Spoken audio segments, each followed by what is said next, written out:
ស្អាតប៉ុណ្ណាទៅលយប៉ុណ្ណាទៅកប់សេរីប៉ុណ្ណាទៅ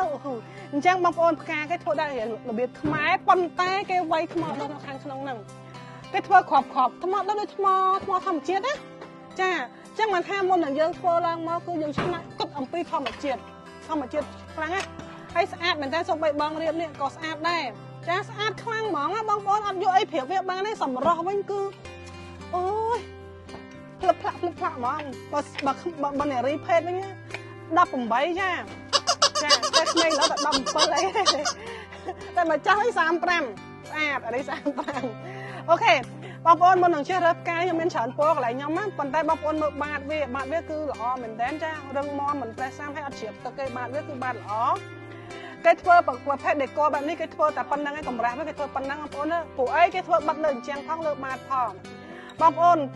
សំខាន់ស្ដើងឬក្រាស់អត់សំខាន់ទេសំពោះកាដូដេកនេះគឺ